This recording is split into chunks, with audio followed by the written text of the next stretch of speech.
الشيطان الرجيم بسم الله الرحمن الرحيم الحمد لله رب العالمين لا حول ولا قوة إلا بالله العلي العظيم والصلاة والسلام على أشرف الأنبياء والمرسلين وخاتم النبيين وسيد المرسلين أبي القاسم محمد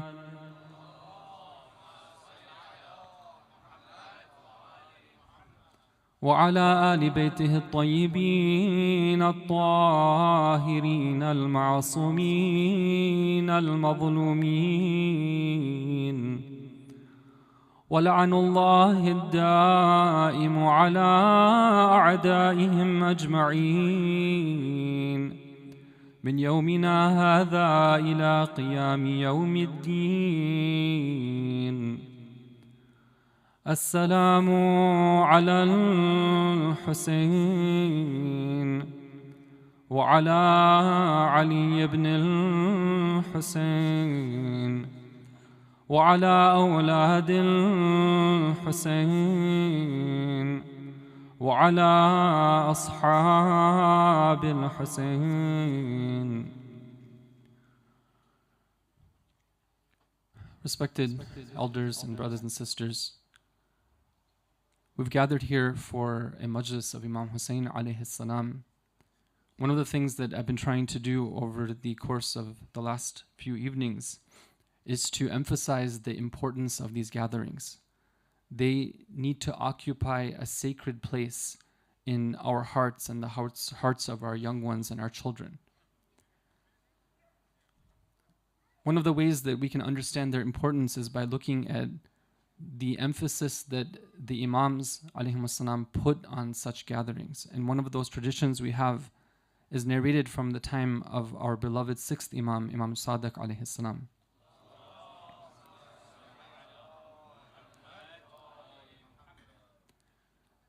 The narration says that Imam Sadiq alayhi salam met somebody named Ja'far ibn Affan al-Ta'i.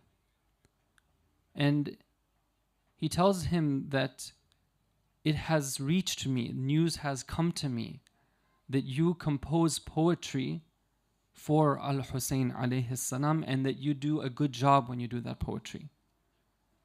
And the poet, he acknowledges this.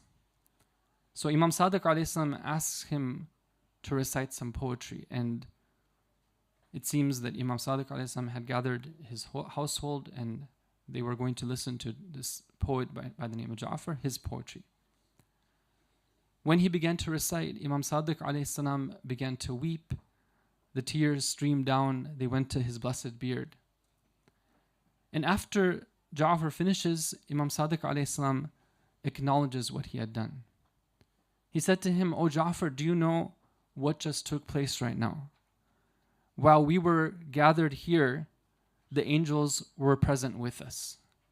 And while we were crying for Imam Hussain alayhi salam, they were crying as well, but rather they were crying more than we were crying. And O Ja'far, let me add to this by telling you that at this time Allah has made Jannah, has made the paradise incumbent upon you. And let me add to this, that whenever believers gather together for the purpose of crying and causing one another to cry for Imam Hussain alayhi salam, the same thing will occur for them. So when we come to these gatherings, it's not just that, okay, I'm coming to the mosque, I'm going to the center, got to put my time in. I'm coming to, inshallah, be in the company of angels. I'm coming, inshallah, to be in the presence of divine mercy being spread. And I'm coming, inshallah, to be able to gain entrance into paradise through my love of Imam Hussain alayhi salam. Sallu ala Muhammad wa ali Muhammad.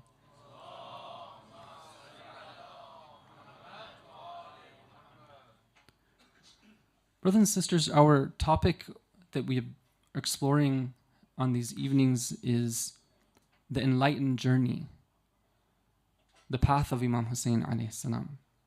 And as you've seen, this journey that we are speaking about is a journey of understanding what were the factors that kept people away from Imam Hussain alayhi salam.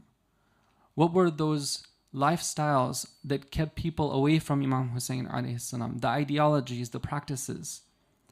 What were those things that actually in some cases turned them against Imam Hussain alayhi salam? Or in other words, what was the jahiliyyah, the period of ignorance, the lifestyle of ignorance that had returned back into the ummah, that led them to cause the grandson of the Prophet, of their own very own Prophet, to be martyred. And this is a serious discussion, because when we talk about jahiliyyah, when we talk about the practices and customs and ideologies of jahiliyyah, it's something that we can talk about as returning in the modern time as well. Yesterday, we heard the story of Ahnaf. Today, I want to begin with the story of someone who is maybe a little bit more well known to us in our studies of Islamic history. But sometimes we don't get a chance to see what happened to him. And really, this discussion of what happened to him is something that is very much concerning to all of us.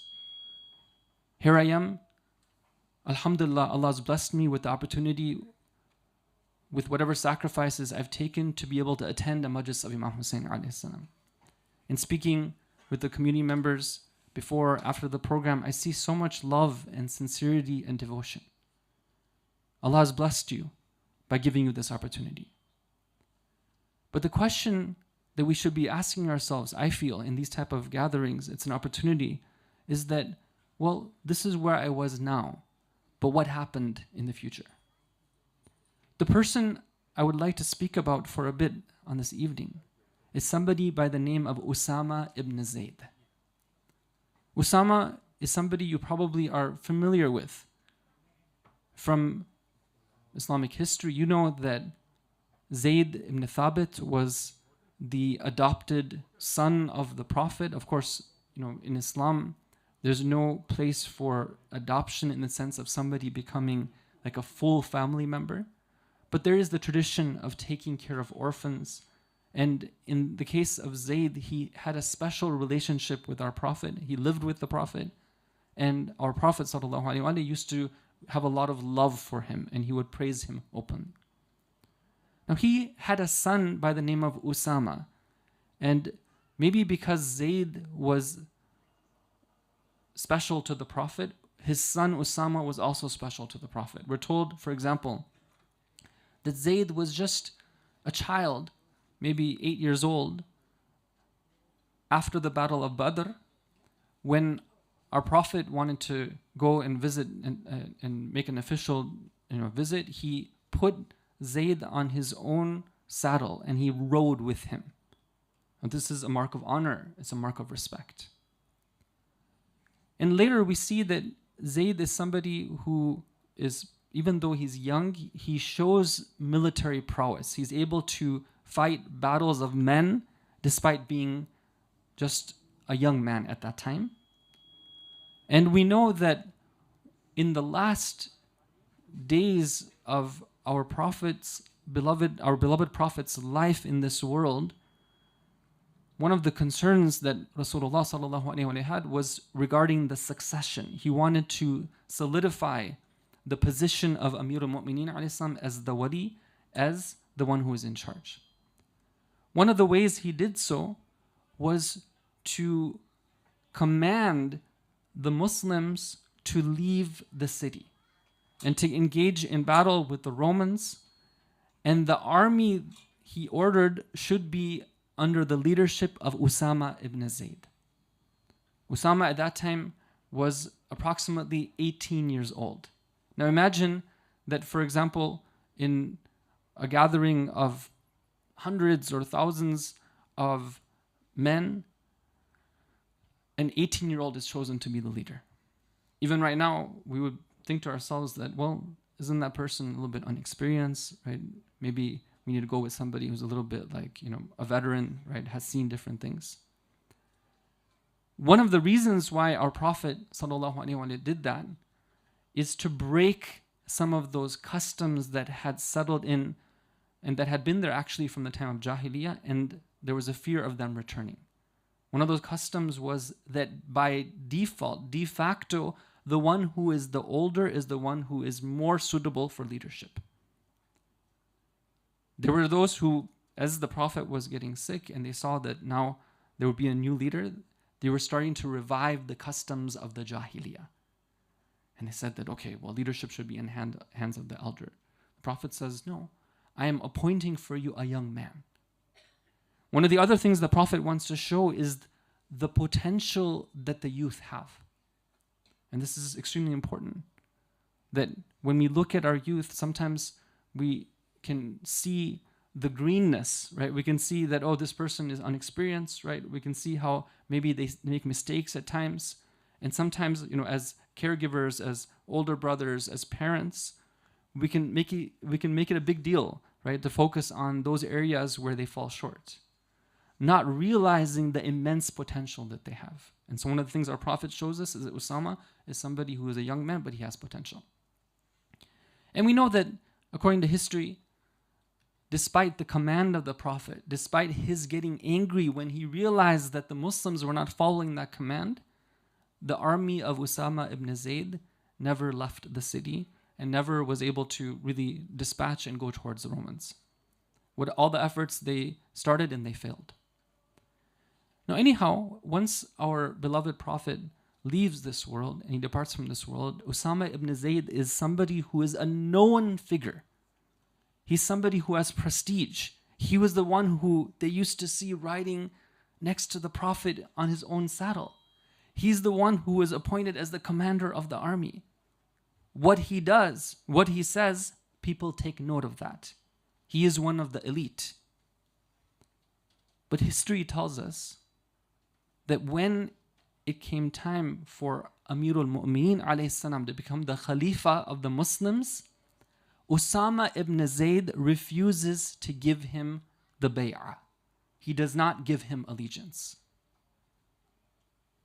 Now what happened?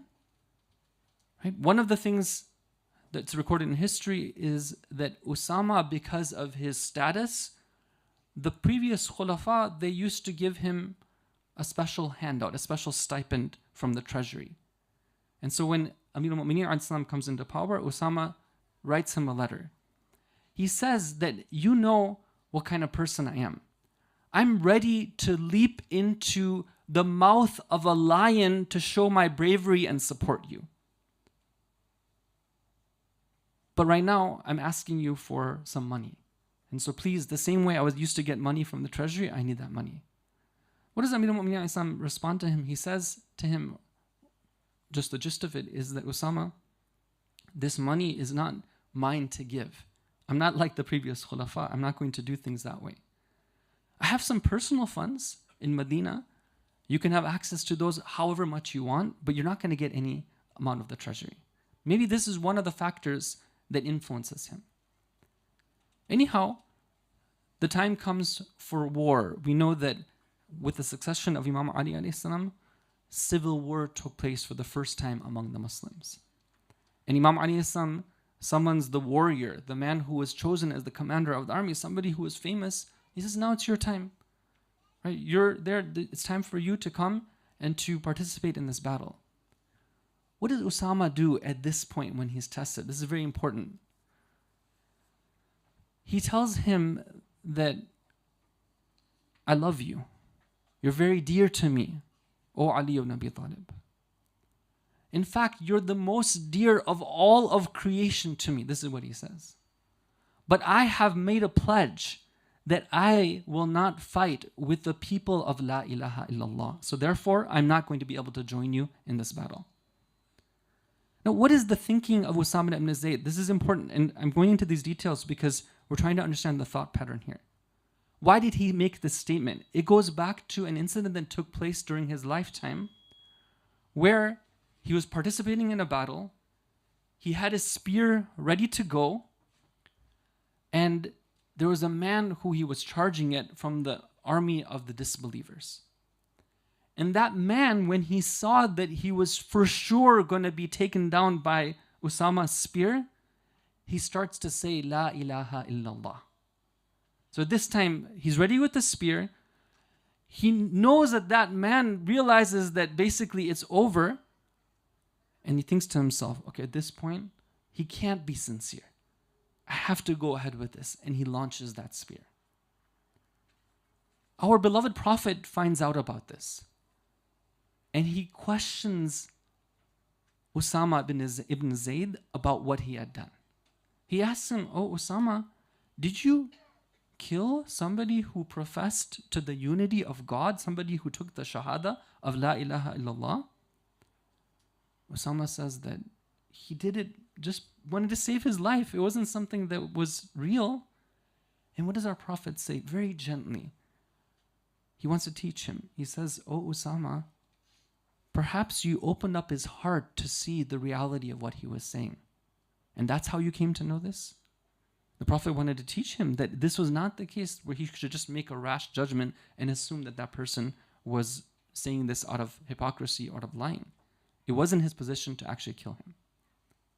Now, what was our Prophet telling him at that time? And what did Usama understand? Our Prophet was telling him that when you do things on the basis of principle. Don't act out of pure emotion. Your responsibility is more than that. I have higher expectations from you, O Usama. But how did he understand this? He understood it to say that the Prophet had made him a specific command for him and him only, that whenever there is a war, if it's a war of Muslims against Muslims, his responsibility is to be quiet and to just sit at home and to be passive and to not cast any judgment on that. It's a position of neutrality, a position of not taking a position. What is the ramifications of doing so? We see that historically, as I mentioned, Usama is somebody who's an important figure. When he doesn't do this, other people take note of it, and they also follow suit. Yesterday we spoke about the Murji'a trend. This is something that is very much alive with the likes of Usama and those who are with him. Beyond that, there's a dangerous precedent being set here, which is that because of one's own personal interpretation, one's own way of reading the world and making sense of it, rather than going back to definitive sources, what's happening is that the definite instructions of the Quran and our Prophet and the Ahlul Bayt are being trampled. What do I mean by this? We're told in the Quran, Allah Ta'ala states very clearly about the responsibilities that we have when it comes to Muslims fighting one another. Allah Ta'ala in Surah Al-Hujurat, in Surah 49, verse number 9, what does He say? He says, وَإِن طَائِفَتَانِ مِنَ الْمُؤْمِنِينَ اقْتَتَلُوا. If there are two parties among the believers and they fight with one another, فَأَصْلِحُوا. First of all, you go ahead and try to create a truce between them. Make things settle down. فَأَصْلِحُوا بَيْنَهُمَا. But what happens if they continue? فَإِن بَغَتْ إِحْدَاهُمَا عَلَى الْأُخْرَى. If one of them is unjust and they take action against the other one, then what is the responsibility of the Muslim Ummah at that time? فَقَاتِلُوا الَّتِي تَبْغِي حَتَّى تَفِيءَ إِلَىٰ أَمْرِ اللَّهِ. Then you go ahead and you fight with those who continue to follow the path of injustice until they submit. It's very clear here. Allah foresaw, of course, Allah is the book of guidance. In the Quran, He gives us instructions of everything. This is what happens when you have civil war as well. And if we see what the efforts that Imam Ali took in his life to prevent war, you see that he gave everything in the way of God to see if he could avoid war. Only when it was absolutely necessary, he said, okay, this is what we need to do. So Usama is setting this dangerous precedent that we're not going to act according to Quranic principles, we're going to act according to our own understanding. Now, if we fast forward now to Usama ibn Zaid, what happens at the end of his life? It's very interesting. Usama fell sick before the qiyam and before the uprising of Imam Hussain alayhi salam. But when he fell sick, he receives a visit from Imam Hussain alayhi salam himself. Why? Because Imam Hussain alayhi salam knows of his qualities. He knows of his precedence. He knows of his position with the Prophet. And he goes to him and he sees that Usama is very sad. He's saying again and again, wa ghamma, I'm really grieved at this time. So Imam Hussain asks him, what is it that's bothering you? He says that I have some amount of money that I owed somebody, I wasn't able to pay it back. So Imam Hussain alayhi salam says that, don't worry about that. I got it covered. I'm going to take care of you. I just want to make a note here, that a lot of times we don't get a chance to talk about Imam Hussain alayhi salam before the events of Karbala. But this is one of them, where we see that he knows this is somebody who was partly responsible for the injustice done to his father. But at this time of need, Imam Hussain alayhi salam steps in and he says that I'm going to take care of this for you.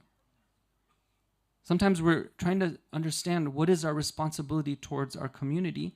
This responsibility, the social responsibility of being there for one another at times of need financially is something which is very important. I know that various communities have different schemes for being able to help people through loans, for education, for starting a business, for, let's say, buying a car or whatever it is. These type of efforts are very commendable. And imagine that somebody says that for the sake of Imam Hussain alayhi salam, I'm going to establish such a thing. Not just, of course, on a personal level, it's one thing, but to make it an institution is even better. These are some of the things lessons that we can draw from our study of the life of Imam Hussain alayhi salam. Sallu ala Muhammad wa ali Muhammad.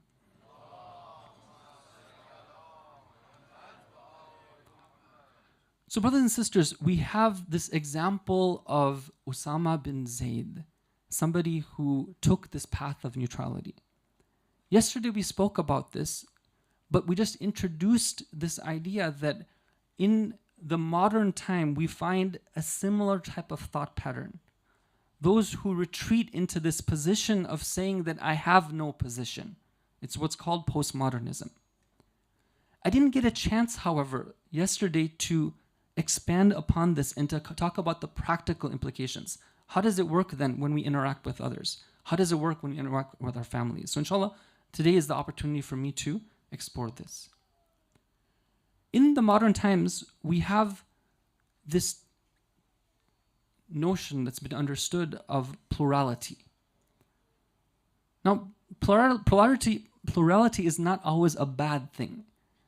It's a term that can be used in so many different ways. Some uses of it are very genuine and very appropriate. For example, we live in societies where people come from many different backgrounds, many different faith backgrounds, and we're in the same space, we're sharing the same space, we're living in the same society. And in that sense, for somebody to have a pluralistic outlook, I'm using these terms deliberately because we need to understand that sometimes they're used in different ways. For somebody to have a pluralistic outlook where they see themselves as a member of a diverse society is something which is positive. However, pluralism itself at times can be something which is exactly the opposite of ideology. Ideology is where we understand truth and we understand the application of truth because of there being an absolute standard. Sometimes pluralism can run contrary to that. And so in order to explain this, I want to give an example. Yesterday, I quoted to you the ayah of the Quran from Surah Luqman, where Allah describes himself as being al-haq, being the truth. Now, if you want to make a picture of this, imagine that we have somebody who is thirsty, and that somebody who's thirsty is searching for some water to drink.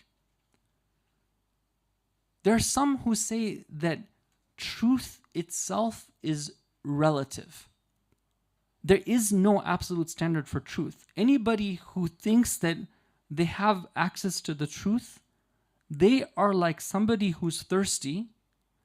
They think that there's a lake somewhere out there, and they think that there's a way to get to that lake. But in reality, what's out there is not a lake, it's a mirage. There is no such thing like a lake. The only thing we can tell you is that there are no lakes. All the lakes are mirages. That is the example of absolute relativity of truth. And that is a type of thought. If you go to the universities, if you go to humanities, right? It is, or if you go to architecture, it's quite amazing. Sometimes you see structures being put up that reflect this type of thought pattern. Thoughts and ideologies can actually have a huge impact on the way a society is formed, including construction. I'll just make a side point here. Traditionally, the construction of Islamic centers and mosques was done in a way where it blended humbly into the surrounding environment. Even the roofs, if you go and study, they were made in a way that they wouldn't protrude boldly into the sky. They would fade in. Why? Because everything has a position in front of God, including the buildings that we build. But postmodern architecture is something which is completely different. You go and it's just, I don't know what word you say about it, maybe you say bizarre, right? There's no rhyme or reason to why they do what they do. So this is one ideology, the relativity of truth. Now here, as I said, you might think that you have access to the truth, but whether you're a Jew or a Christian or a Buddhist or you have belief in a naturalist or a pagan religion, all of that is just a mirage, right? You can go chasing it in your life if you want, but at the end of the day, you're going to realize that all your efforts were futile. Now you can imagine what the implications of this ideology are, and sometimes we see that, unfortunately, even among our youth, which is that when I'm taught, when there's an entire education system that's predicated on this, then I end up starting to believe that everything, all efforts are absolutely futile. It's just I'm chasing a mirage. Well, what's the point of living then? Right? I don't have anything to work towards. Right? This is something which is quite dangerous. There's another level of pluralism which is called not the relativity of truth, it's called the relativity of knowledge. Now this is a little bit better, a little bit more acceptable to us, but not completely, because there's something that's also dangerous about this. Right? And of course, I'm working my way towards the Islamic understanding, and then I'm going to talk about the practical implications. The understanding of relativity of knowledge is what? That you think that you have access to the truth. You actually do have a right to say that there is truth out there. What you imagine to be truth is actually water. But in reality, there is no way for you to get to that water. So whether you're a Muslim or whether you are, again, Christian, Jew, whatever it is, right? There is an absolute truth out there, but that absolute truth is so great and so vast and so mysterious, no matter what you do, you're not going to be able to get there. It's not a mirage, but it's just a lake that you can't access. So what happens now? The net effect is that it's the same thing, because all the efforts that you put in, it's going to be futile. Just don't try. All right? That, of course, is something which is not acceptable to the people of faith. What is the third level of pluralism? And this is very important. The third level is something which is called the relativity of understanding. Now, what is this analogy? This analogy is one where I believe that there is truth out there. That truth is like a water, like a lake. There is a lake out there.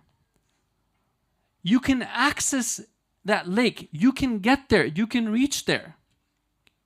You can reach there through the path of Islam, and you might be able to reach there through other paths as well. However, there's an important caveat. Once you get there, how much of that water you're going to be able to take depends on a few factors. Number one is how much thirst you have. Right? People who aren't thirsty, when they get to that water, they're not going to be able to take from it. Right? I'm thirsty, I'm full, I can't drink any more water. Secondly, is what is your container by which you're going to be able to take this water? How much are you going to be able to take? Because let's say you get to the water and you have a tiny water bottle, and that water bottle itself has a hole in it. Well, whatever you're going to be able to get in that water bottle, it's going to be very limited. It's not denying. It's not saying that it's not saying that you have no access to the truth. It's questioning you and saying that how are you going to be able to position yourself to be able to get to the most water possible? How can you position yourself so that you're as thirsty as possible? So then when you get to that water, you're going to have some relief. So do you see here, brothers and sisters, with this analogy, it can help us to understand what our position should be in the society that we're in. Some will say that just take a position of neutrality, right? Just take this position that, look at different strokes for different folks, right? Your truth is your truth, my truth is my truth, and that's the way things are going to be. We live in a post-truth world. Sometimes you hear this expression. There's no point in trying to find the truth anymore. It's too difficult. It's too hard. We can put those aside and we can say that we have a more sophisticated understanding.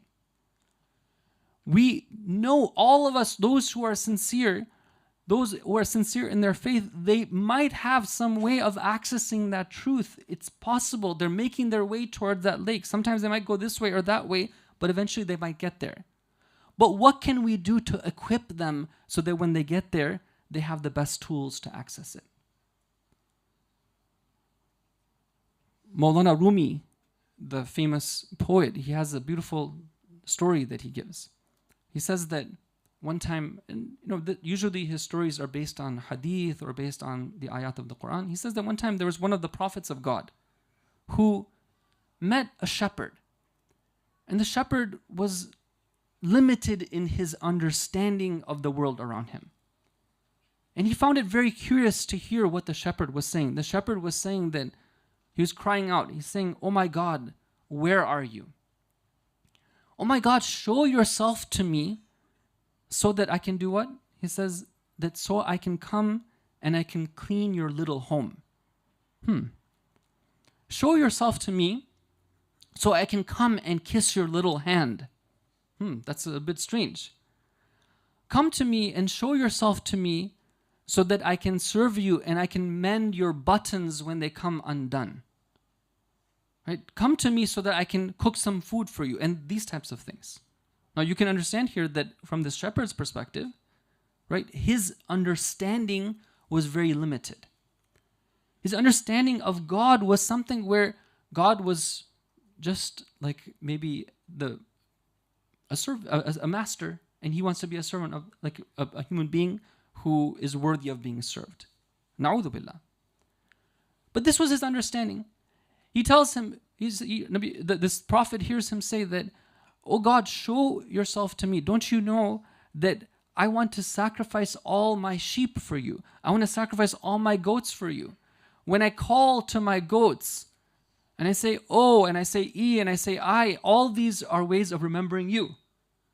Right? So at this point, the prophet steps in and he says that, "Tell me, who are you talking to? What are these words that you're saying?"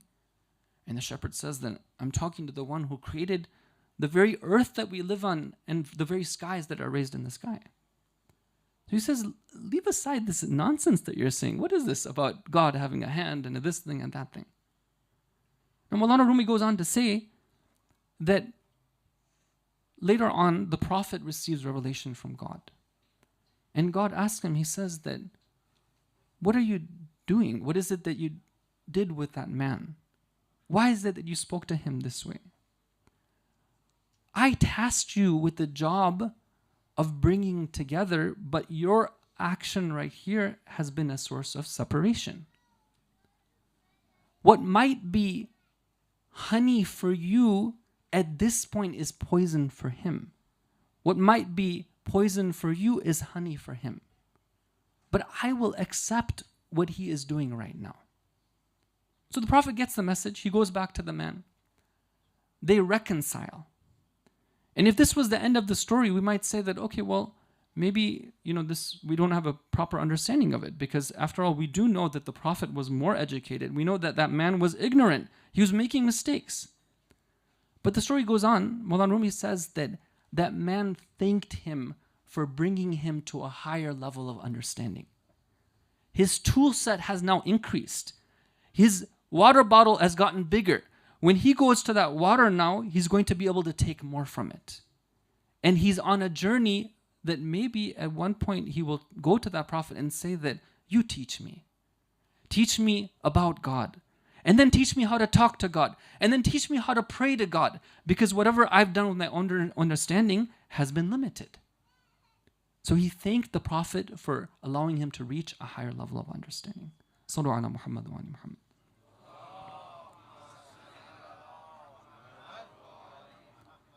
So brothers and sisters, when it comes to our position in the society, our interaction with those of the same faith, those with other faiths, when we look at it from this perspective, somebody who says that religion is something which is a personal choice, it's up to everyone, whatever they want to do, I'm not going to have anything to say about what anyone else does, that might be a convenient position, but it's not a position which is in line with the teachings of our faith.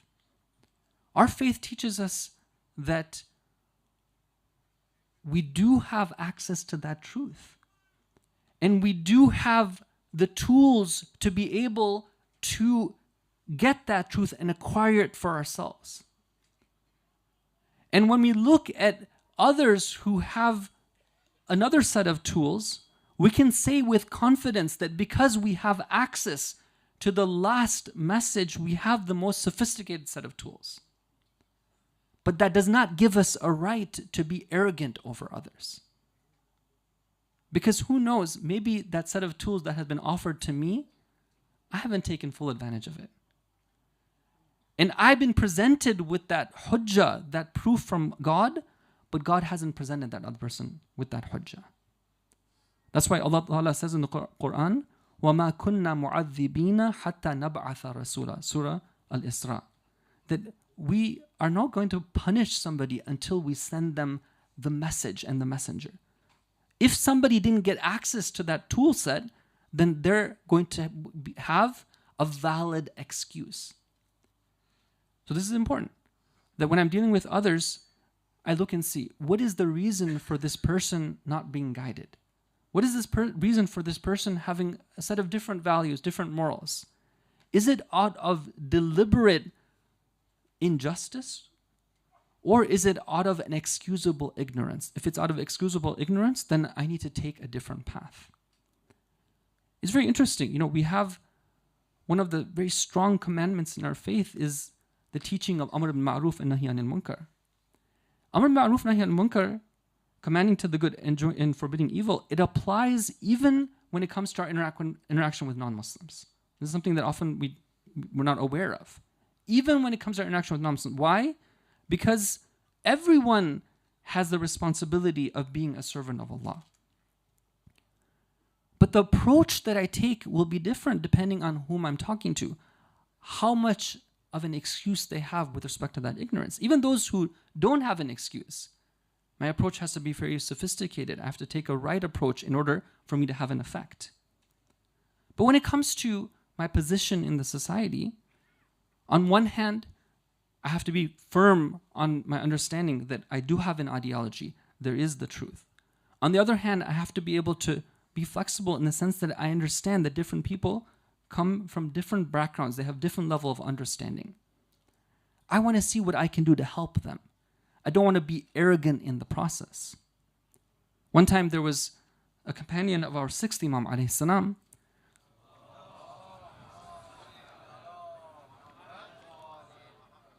And he asks him, he says that sometimes we come across people who are from different faiths. Is it okay if we somehow speak badly about them? If we, take an approach which is not the akhlaqi approach? And the Imam alayhi salam says that no. He says, haven't you heard the story of the magicians of Fir'aun? Who were the magicians of Fir'aun? They were people who were the arch enemies of the Prophet. But in the matter of less than an hour, when that proof was presented to them, now they have access to a bigger container for being able to access that truth. They have access to the latest and greatest tool set. When they see Nabi Musa alayhi salam perform his miracle, they realized that they had been in a state of ignorance. Now they became shuhada. They became martyrs in the path of God. So this is the example that we have when we're dealing with others. It's not a position of neutrality. It's a position of actively working to try to, first of all, be an example myself. Second of all, see what I can do to perform my responsibility of calling people to the truth. Our Maraji, when people have asked them, they tell us, what is our responsibility when it comes to calling people of other faiths to our faith? Or let's say within Islam, let's say that we have an opportunity to introduce the beautiful teachings of the Ahlul Bayt alayhim as-salam, their akhlaq, their way of approaching things, their ideology, to those who don't have access to it. Is that our responsibility? Our Maraji respond and they say that that, in fact, is one of the most excellent examples of doing Amr bil Ma'ruf and Nahy anil Munkar. When you have that opportunity, you take it. But it has to be in a principled way, not in the position of, let's say, I'm neutral in everything. I'm going to be dealing with my religion like something that's in my pocket. I take it out when I want to, and I put it back when I'm with others. Sallu ala Muhammad wa ali Muhammad.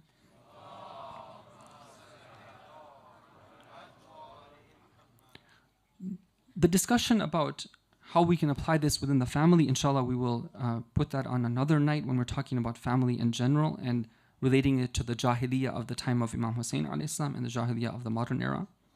Tonight, I want to move now to the Masaib portion.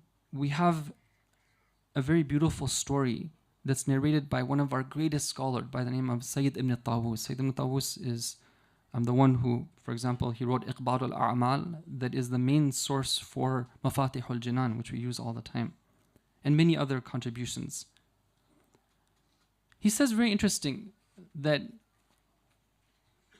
one of the stories he narrates from a source which he finds trustworthy by the name of Ali ibn Muhammad. He says Ali ibn Muhammad was somebody who used to go for ziyarah of Imam Hussain alayhi salam in Karbala. He used to go every month. And tonight is the night where we're going to mention Karbala, so I thought this would be an appropriate story. Every month he would make his way to do the ziyarah of Imam Hussain alayhi salam in Karbala. And it seemed that he lived in a city which was somewhat relatively far away. But every month he made a point to do so. Until he reached an elderly age where now it was difficult for him. He wanted to go, but he couldn't go. Finally, after a period of sickness, he said that, okay, now it's been enough time. Even though I'm weak, my body has gotten old, I still want to go. And so he puts that effort in. He makes his way to Karbala. He goes to the Dhari of the Imam alayhi salam. He does his ziyarah, he recites the 2 rak'ahs, and he's so exhausted from the journey that right there on the spot, he falls asleep. Sayyid ibn Tawus, rahmatullahi alayhi, he says that in his dream, this man named Ali ibn Muhammad, Ali sees that Imam Hussain alayhi salam emerges from his own grave and he comes to him. And he greets him. He says that, Ya Ali, lima jafawtani? Oh Ali, why is it that you have done jafa to me? Why is it that you have cut off your relationships from me? You used to be somebody who was very pure towards us. Now Imam Hussain alayhi salam, the Ahlul Bayt alayhim salam, they know of our condition. And they know of our state. They know that living in these lands which are far away, it's very difficult. Sometimes even if somebody can go once in a lifetime, that itself is a great accomplishment. But at the same time, they want to demonstrate their compassion to those who are truly their followers and their lovers. And so we can tell from the context of the story that Imam Hussain was not rebuking him for not coming. He knew of his position. But rather he was showing him the amount of love and affection he had for him on account of his visiting him. So Ali ibn Muhammad, he responds to Imam Hussain, he says that I'm so sorry, I became old and I was sick, but I'm here right now. And at this point, I want to take advantage of this opportunity. I'm speaking with Imam Hussain. I want to ask you a question. Oh my master, is it true that you have said the following? Man zarani fi hayatihi azuruhu fi mamatihi? That whoever visits me when he's alive, I will visit him when he is dead. Is that true? And the Imam ﷺ tells him in his dream, Naam, yes, it's true. So he tells him, can I narrate this to other people, that whoever visits me in their lifetime, I will visit them when they leave this world? He says, yes, go ahead and tell them as well. And let me add something to that as well. Imam Hussain tells him that whoever visits me in their lifetime, I will visit them when they die. And if need be, I will pull them out from the nar. I will take them out from the fire of hell. And brothers and sisters, when we come to these gatherings, sometimes we look at our situation, our state of our soul, and we say that I'm feeling so lost. I don't know where to go. I'm running away from so many different things, but they're chasing me. Do I have any hope? Is there any way out of my predicaments? The answer is yes, there is hope. There is a way out. Those tears that you shed for Imam Hussain alayhi salam, each one of them are so valuable. Sallallahu alayka ya Aba Abdillah. Sallallahu alayka ya ibn Rasulillah.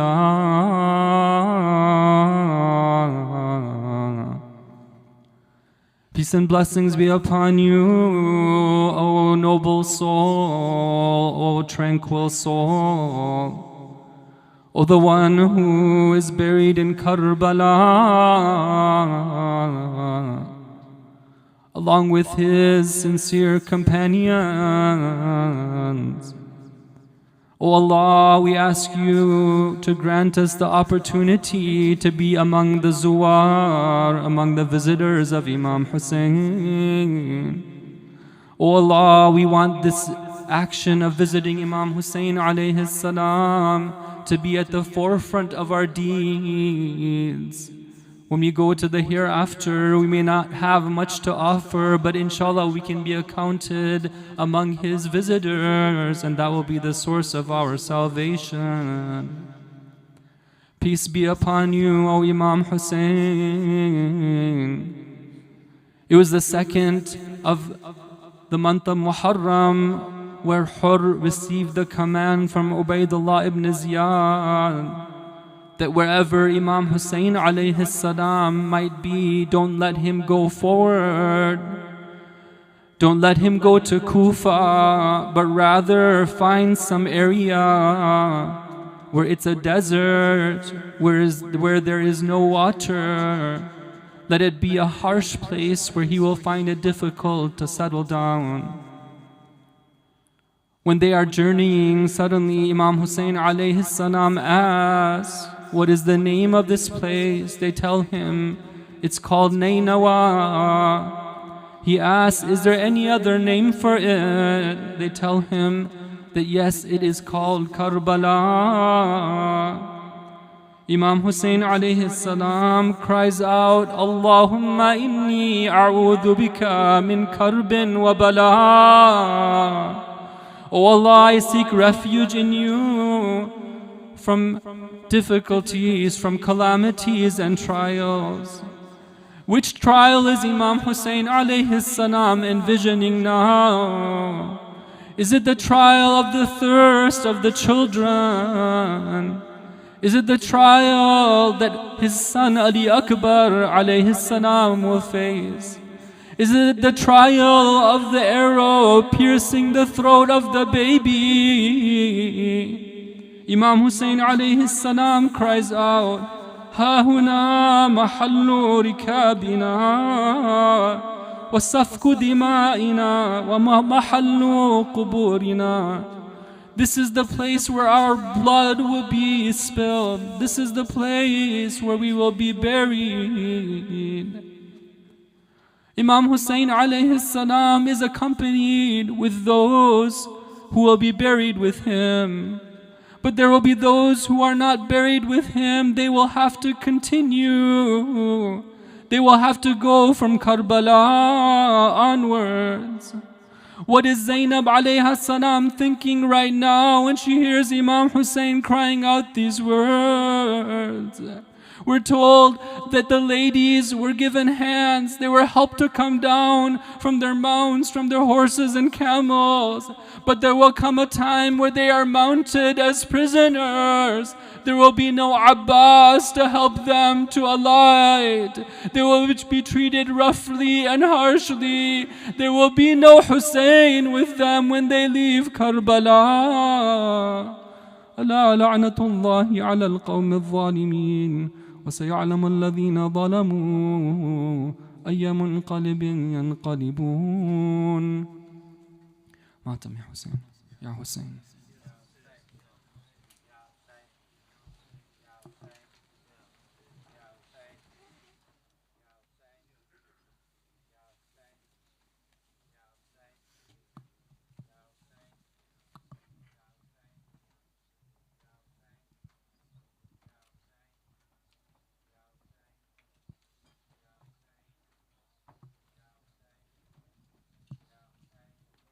Ya Hussain, Ya Hussain, Ya Hussain, Ya Hussain, Ya Hussain, Ya Hussain, Ya Hussain, Ya Hussain, Ya Hussain, Ya Hussain, Ya Hussain, Ya Hussain, Ya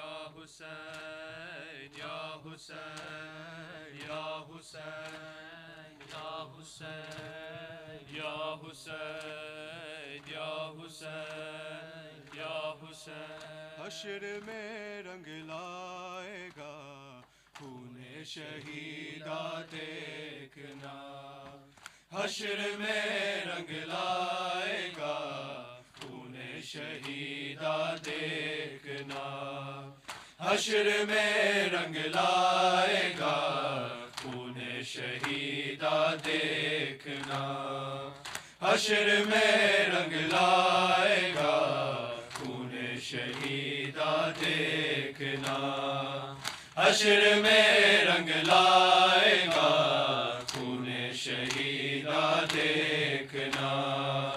حشر میں رنگ لائے گا خون شہیدہ دیکھنا. آئے گی جب فاطمہ، آئے گی جب فاطمہ، حال پریشان دیکھنا.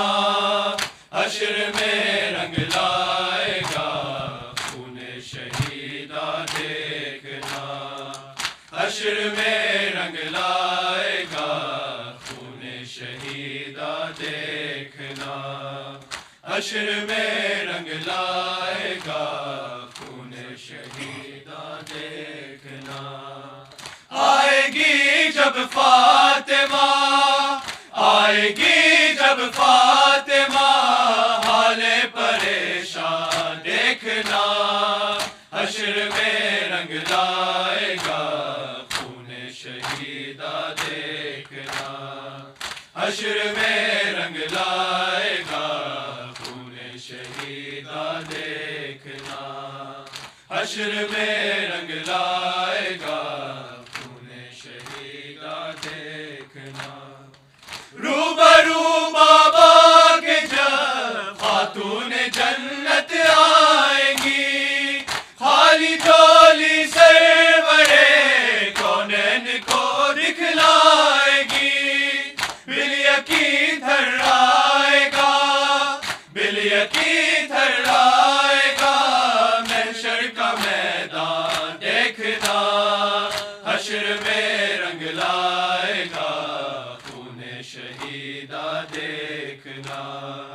حشر میں رنگ لائے گا خون شہیدہ دیکھنا. حشر میں رنگ لائے گا خون شہیدہ دیکھنا. رکھ دیا برچھی نے اکبر کا کلیجہ چیر کے، رخ بدل ڈالے ہیں امت نے تیری تصویر کے. مالک کوثر ذرا، مالک کوثر ذرا امت کا احسان دیکھنا. حشر میں رنگ لائے گا خون شہیدہ دیکھنا. حشر میں رنگ لائے گا خون شہیدہ دیکھنا. حشر میں رنگ لائے گا خون شہیدہ دیکھنا. اصغر معصوم کے لب پر سوال آب ہے, بوند پانی کے لیے وہ کس قدر بےتاب ہے. نہر سے پانی نہیں, نہر سے پانی نہیں دیتے مسلمان دیکھنا. حشر میں رنگ لائے گا خون شہیدہ دیکھنا. حشر میں رنگ لائے گا خون شہیدہ دیکھنا. حشر میں رنگ لائے گا خون شہیدہ دیکھنا.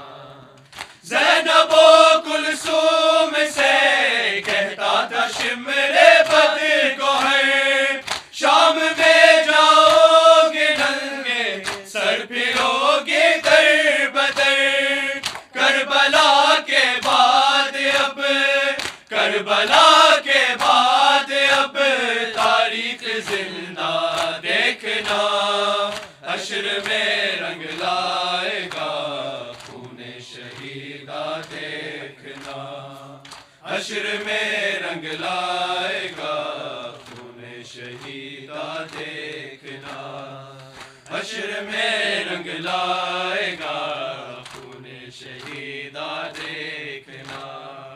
غم بلا گلزار کا اس دل کو روز حشر کا, جو ہے اولاد پیغمبر کی محبت سے بڑا. بخشوا دیں گے اسے, بخشوا دیں گے اسے یثرب کے سلطان دیکھنا. حشر میں رنگ لائے گا خون شہیدہ دیکھنا. حشر میں رنگ لائے گا خون شہیدہ دیکھنا. حشر میں رنگ لائے گا خون شہیدہ دیکھنا. روبرو بابا کے جب خاتون جنت آئے گی, خالی جھولی سرورے کونین کو دکھلائے گی. بل یقین تھرائے گا, بل یقین تھرائے گا محشر کا میدان دیکھنا. حشر میں رنگ لائے گا خون شہیدہ دیکھنا. حشر میں رنگ لائے گا خون شہیدہ دیکھنا.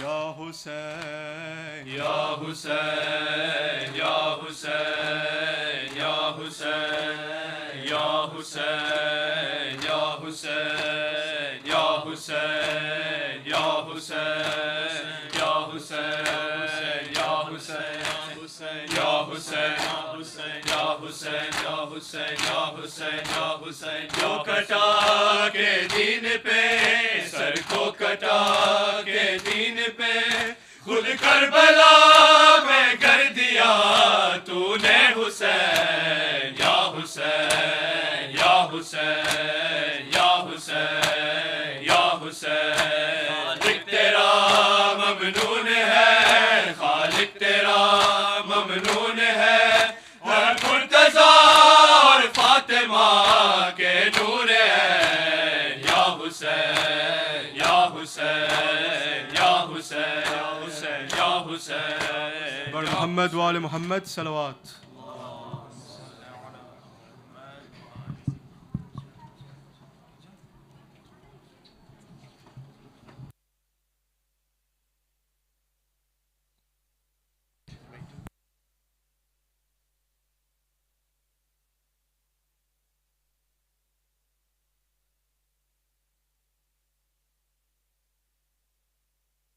Brothers, please prepare for Salah. Asr.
سبحان الله والحمد لله ولا إله إلا الله والله أكبر.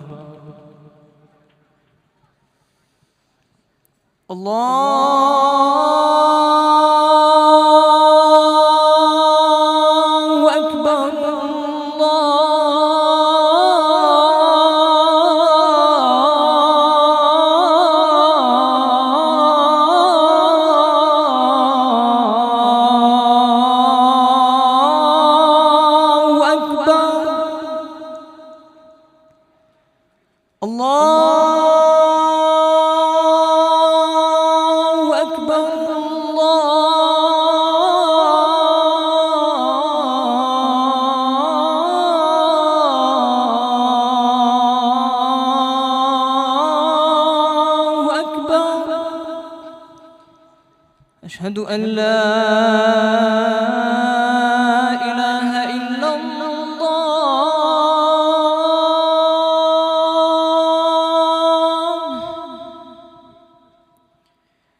أشهد أن لا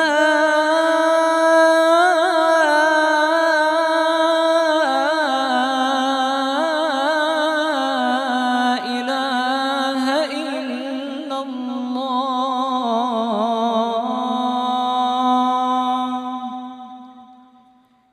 أشهد أن محمدًا رسول الله.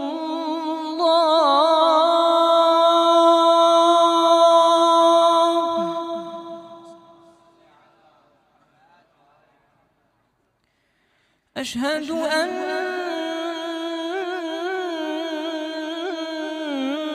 محمدًا رسول الله.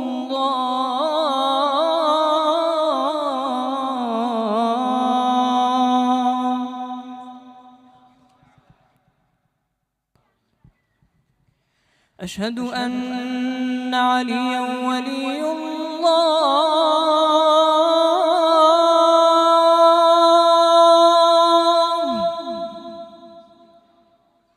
أشهد أن عليا حجة الله.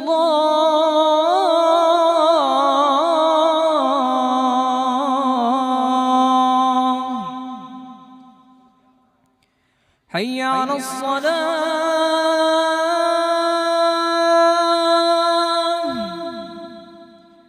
حي على الصلاة.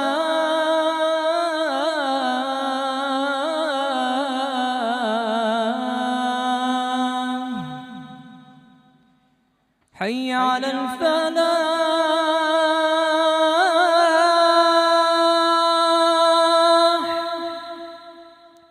حي على الفلاح.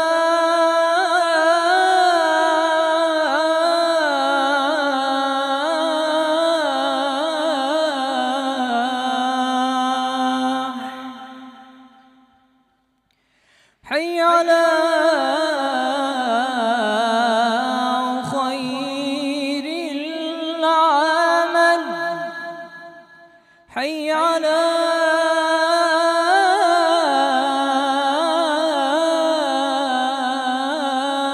خير العمل. الله أكبر.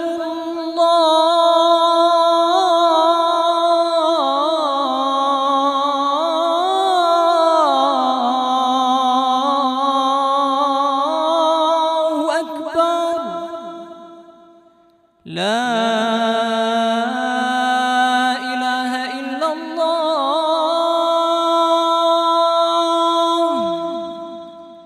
لا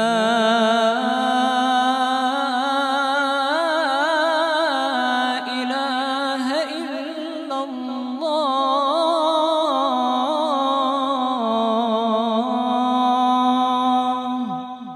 وصلى الله على سيدنا محمد وآله وسلم.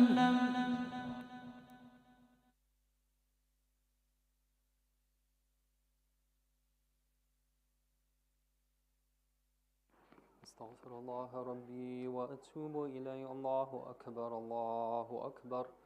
أشهد أن لا إله إلا الله. أشهد أن لا إله إلا الله. أشهد أن محمد رسول الله. اللهم صل على محمد. أشهد أن محمد رسول الله. اللهم صل على محمد.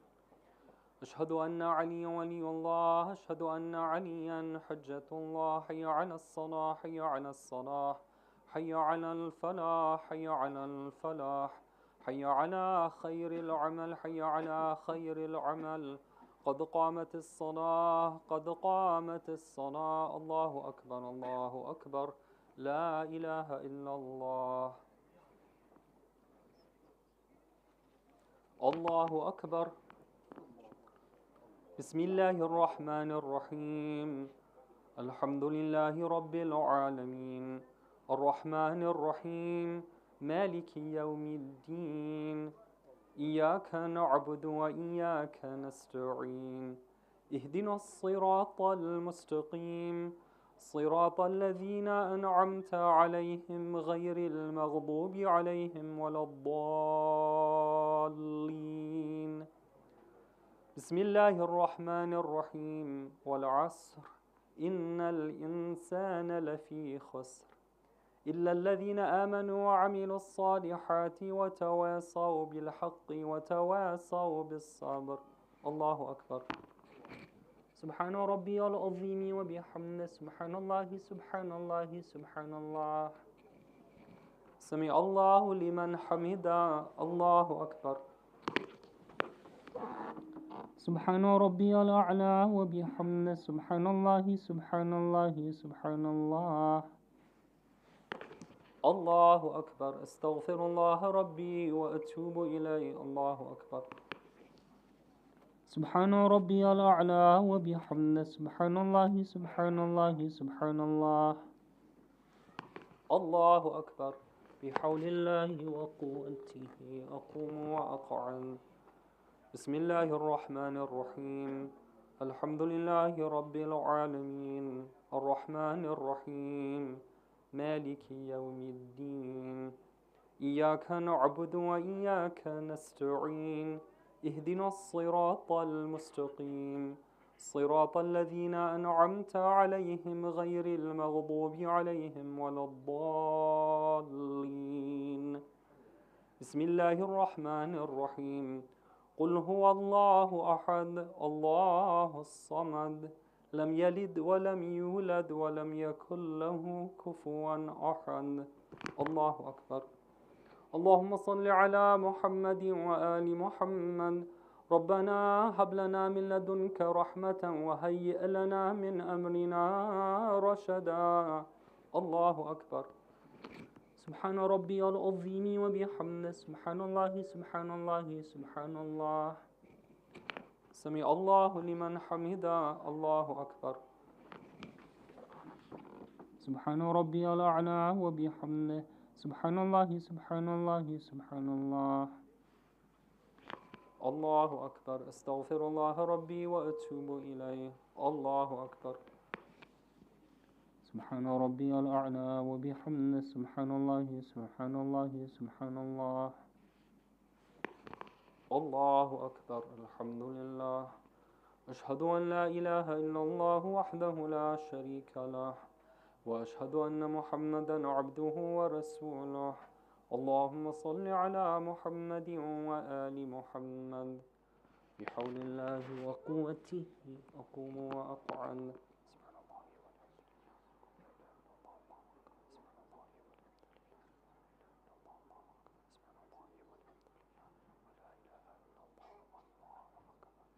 الله أكبر.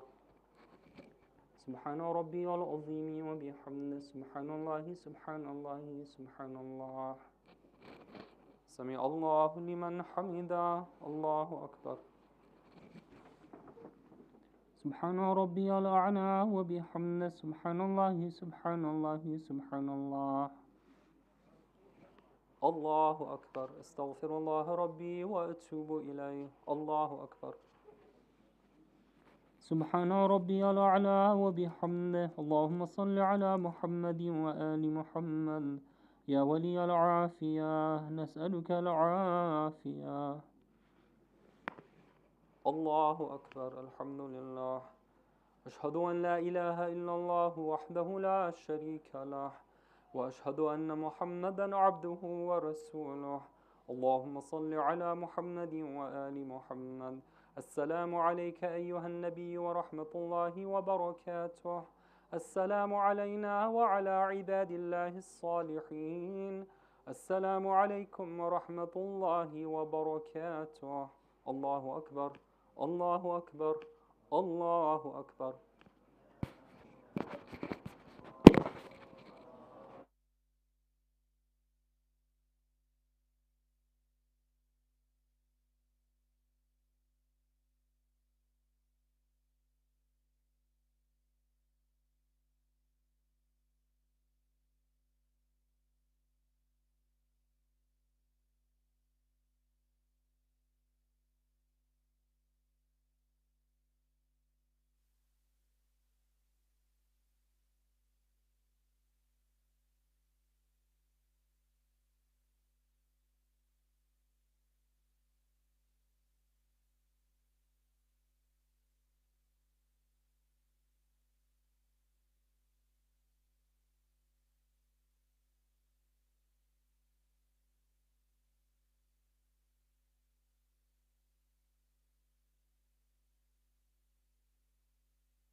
Salawat ala Muhammad wa ali Muhammad.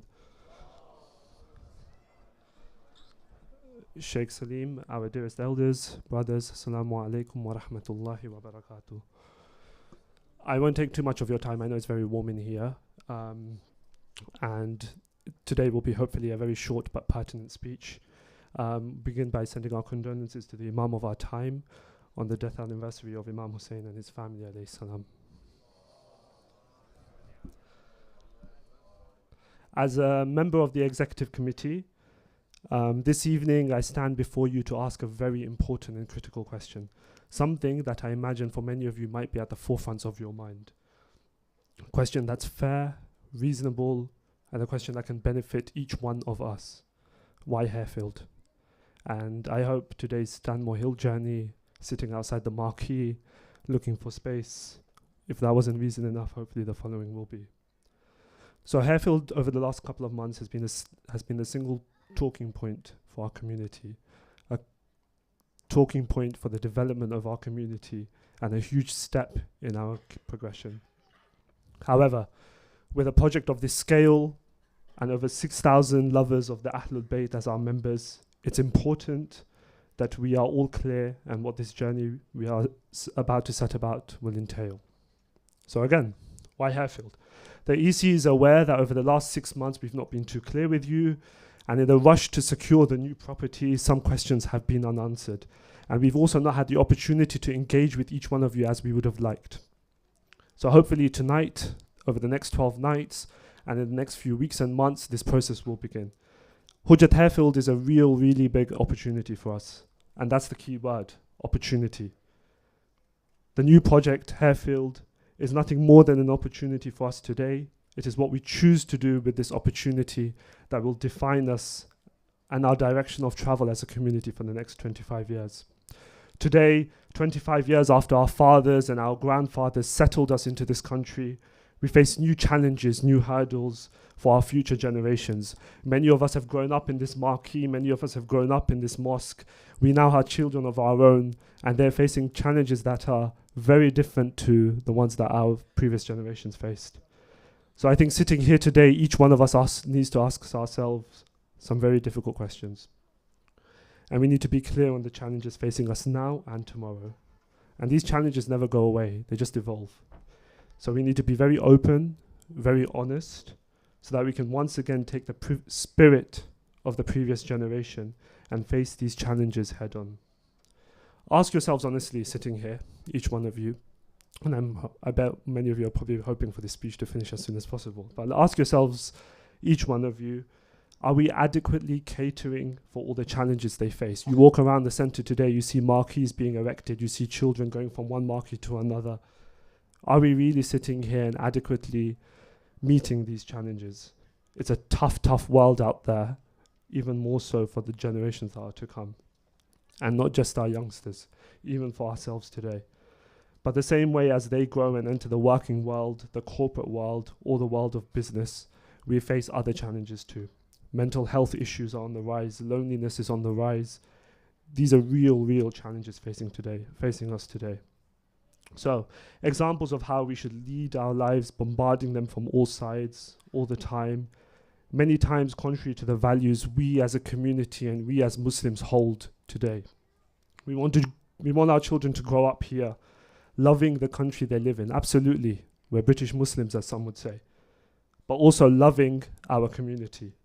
We want to build an environment that provides them with the resources, the space, and the areas to really express themselves without any judgment. So to cater for those vastly different interests and tenets they have, we need a solution. We want a place where they can get sanctuary from the pressures they face, where they can also grow up enjoying and making friends. I stand here, look around, there's so many familiar faces. We walk in after 2 years in the pandemic and we meet one another with such love, such friendship, such brotherhood. So to finish, I want to ask you to pose you another question. Consider where our community will be in the next 25 years. Are we really to maintain the status quo of just providing lectures in this very humble home, in marquees that are erected left, right, and center? If we do nothing, we could stay even right here for the next 25 years. Keep doing what we do. Will that safeguard our community for the next 25 years? Will that safeguard a future for your children and my children and our children together collectively? What will the connection be to the community for our children's children? And what is our responsibility to the generations that are to come? So inshallah, a very short speech hopefully, and we pray that Allah gives us the strength and resolve that our forefathers had to build today a future for our generations to come. And lastly, there may be more questions, there may be more queries, there may be more feedback. We have our very loving Hujjat Hairfield ambassadors dotted around the center. You may have received a call from them a couple of months ago, so please reach out to them. We also have a Q&A seminar on Friday, so please, we encourage you all to attend then, inshallah. So for any clarity, please touch base with them. And inshallah, together, hopefully, we can secure our future. To end, let us all recite Surah Fatiha for all our marhumin. Al-Fatiha.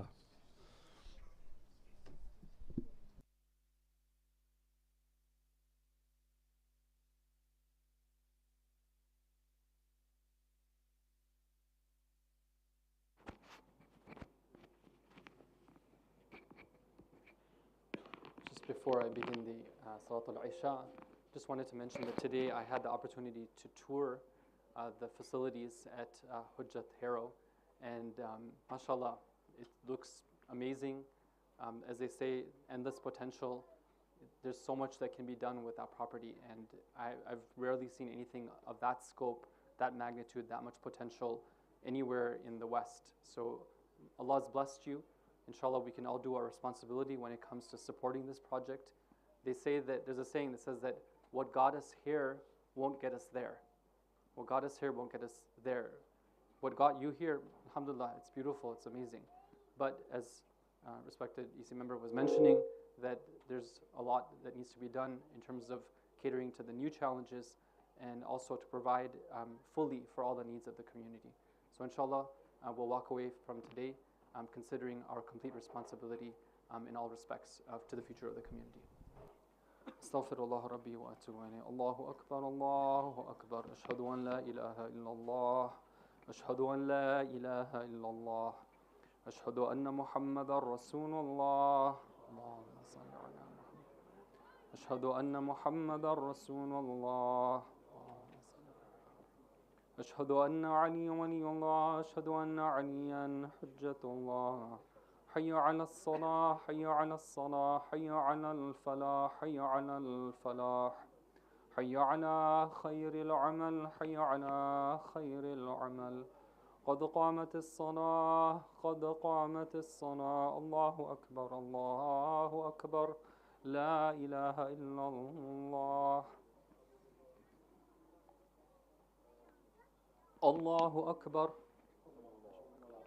بسم الله الرحمن الرحيم الحمد لله رب العالمين الرحمن الرحيم مالك يوم الدين إياك نعبد وإياك نستعين اهدنا الصراط المستقيم صراط الذين أنعمت عليهم غير المغضوب عليهم ولا الضالين بسم الله الرحمن الرحيم إنا أعطيناك الكوثر فصل لربك وانحر إن شانئك هو الأبتر الله أكبر سبحان ربي العظيم وبحمده سبحان الله سبحان الله سبحان الله سمع الله لمن حمده الله أكبر سبحان ربي الأعلى وبحمده سبحان الله سبحان الله سبحان الله الله أكبر استغفر الله ربي وأتوب إليه الله أكبر سبحان ربي الأعلى وبحمده سبحان الله سبحان الله سبحان الله الله أكبر بحول الله وقوته أقوم وأقعد بسم الله الرحمن الرحيم الحمد لله رب العالمين الرحمن الرحيم مالك يوم الدين إياك نعبد وإياك نستعين اهدنا الصراط المستقيم صراط الذين أنعمت عليهم غير المغضوب عليهم ولا الضالين. بسم الله الرحمن الرحيم. قل هو الله أحد الله الصمد لم يلد ولم يولد ولم يكن له كفوا أحد. الله أكبر. اللهم صل على محمد وآل محمد. اللهم اغفر للمؤمنين والمؤمنات الأحياء منهم والأموات. تابع بيننا وبينهم بالخيرات إنك مجيب الدعوات إنك على كل شيء قدير. الله أكبر. سبحان ربي العظيم وبحمده سبحان الله سبحان الله سبحان الله. سمع الله لمن حمده. الله أكبر.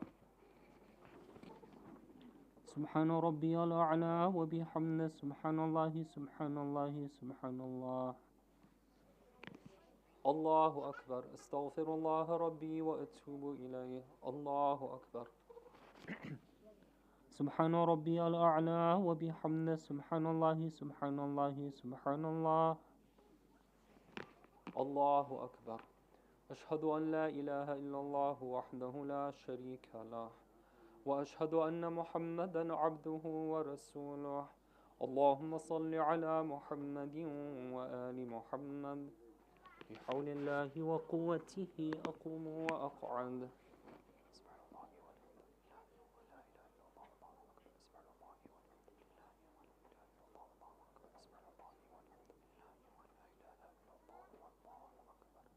الله أكبر. سبحان ربي العظيم وبحمده سبحان الله سبحان الله سبحان الله. سمع الله لمن حمده. الله أكبر. سبحان ربي الأعلى وبحمده سبحان الله سبحان الله سبحان الله. الله أكبر. أستغفر الله ربي وأتوب إليه. الله أكبر. سبحان ربي الأعلى وبحمده سبحان الله سبحان الله سبحان الله. الله أكبر. بحول الله وقوته أقوم وأقعد.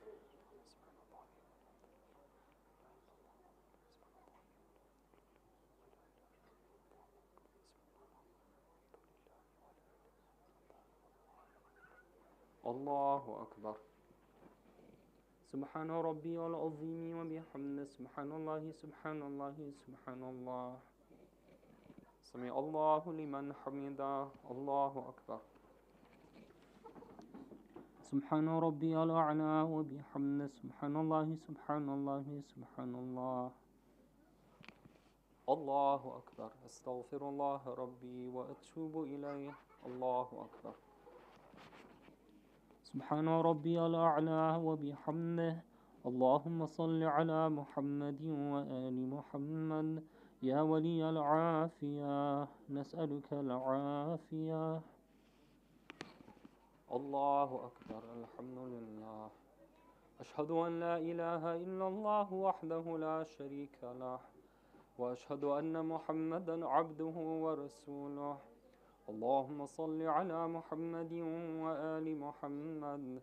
السلام عليك أيها النبي ورحمة الله وبركاته. السلام علينا وعلى عباد الله الصالحين. السلام عليكم ورحمة الله وبركاته. الله أكبر. الله أكبر. الله أكبر.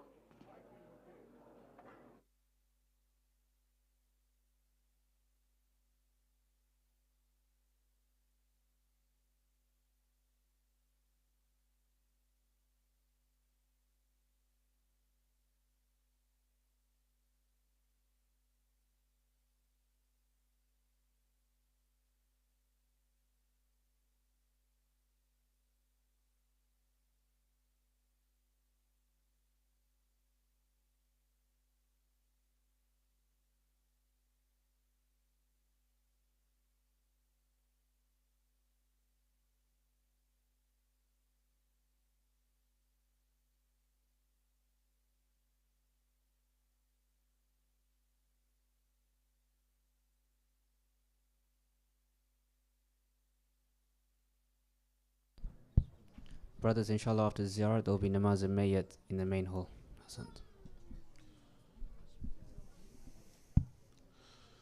بسم الله الرحمن الرحيم اللهم صل على محمد وآل محمد استغفر الله الذي لا إله إلا هو الحي القيوم الرحمن الرحيم ذو الجلال والإكرام وأتوب إليه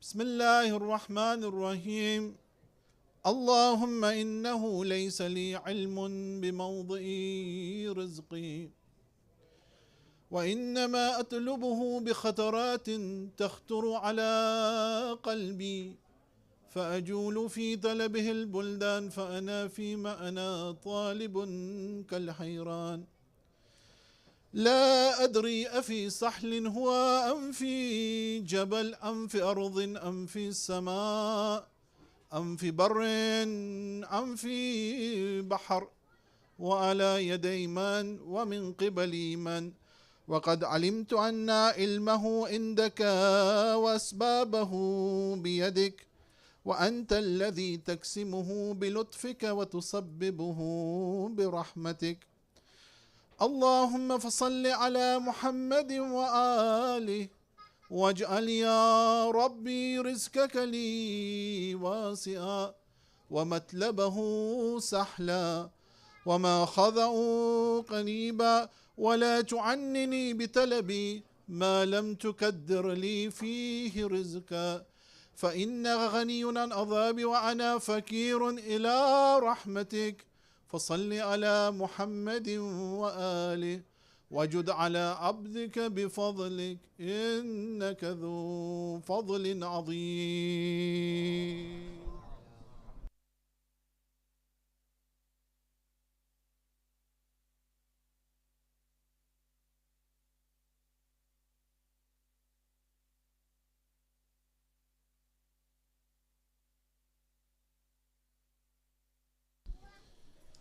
السلام عليك يا أبا عبد الله السلام عليك يا ابن رسول الله السلام عليك يا ابن أمير المؤمنين وابن سيد الوصيين السلام عليك يا ابن فاطمة الزهراء سيدتي نساء العالمين السلام عليكم ورحمة الله وبركاته السلام عليك يا مولى وابن مولى السلام عليك يا غريب الغرباء السلام عليك يا معين الضعفاء والفقراء السلام عليك يا شمس الشموس وعنيس النفوس أيها المدفون بأرض توس الرضا المجتبى الراضي بالقدر والقضاء السلام عليك يا سلطان العرب والعجم علي بن موسى الرضا ورحمة الله وبركاته السلام عليك يا مولانا يا صاحب الأسر والزمان السلام عليك يا خليفة الرحمن السلام عليك يا شريك القرآن والسلام عليك يا كعبة الإيمان السلام عليك يا إمام الإنس والجان أجل الله فرجك وسهل الله مخرجك وزهورك والسلام عليكم جميعا ورحمة الله وبركاته اللهم كن لوليك الحجة ابن الحسن صلواتك